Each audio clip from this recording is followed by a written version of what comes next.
Hello guys! Kaya na natin dilikpitin ang mga gamit ni Mami dahil may naka-schedule para pick upin ang computer. Masakit mang tanggapin guys na wala ng trabaho si Mami, pero ito ang nararapat na tamang gawin para mabantayan guys na masinsinan si baby dahil sa kanyang kondisyon. Nagpapasalamat ako sa Panginoon dahil laging maayos ang kanyang operasyon. Sa kanong last month kung nagkaroon siya ng pneumonia. Ang tagal din nun, 1 buwan at mahigit ako nandoon. Buti na lang, naging maayos ang lahat. Grabing sakripisyo, pagod, oras na tinunggol ko doon. Kaya buti naman, naging maayos ang lahat. Kaya nagpapasalamat ako sa lahat ang mga tumulong sa financial, oras at panahon ng mga ginugol na mga taong tumulong sa akin, hindi nagsawa. Kaya nagpapasalamat ako sa inyo. Kahit malaki ang naging perwisyo ko sa inyo. At nagpapasalamat ako sa Panginoon dahil nakabalik ako sa aking trabaho. Akala ko nga kawal na ako eh. Akala ko wala na akong trabahong madadatnan.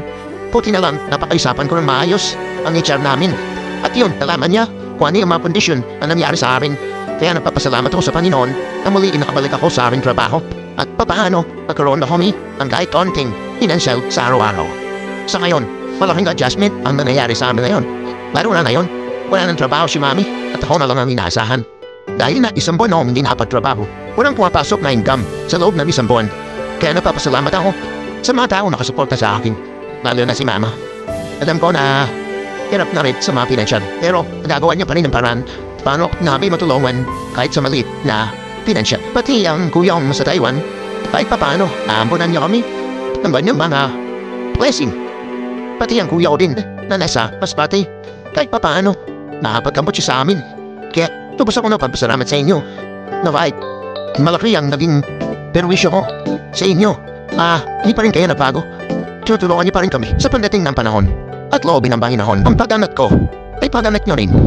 Hindi man ako mapangako sa ngayon, pero sa dadating na panahon, sana tulad din tayo, di ba? Na umaasenso sa pamagitan ng ganitong bagay. At sana huwag kayong magsawang magsuporta sa akin. Maraming bagay sa akin na ikaw na nanonood na yan. Sana tapusin mo ito at mag-like ka at i-share mo sa mga kilala mo para mas lalo marami makapanood at makakita ng video na ito at lalo tayong makilala sa larangan ng mga ganitong bagay at papansin tayo ni algorithm at para ma-promote tayo. Kaya huwag mong kalimutan mag-like, mag-comment at mag-share. Thank you guys. Sana manatili kayong nandyan at lagi kayong magsubaybay sa aking mga video.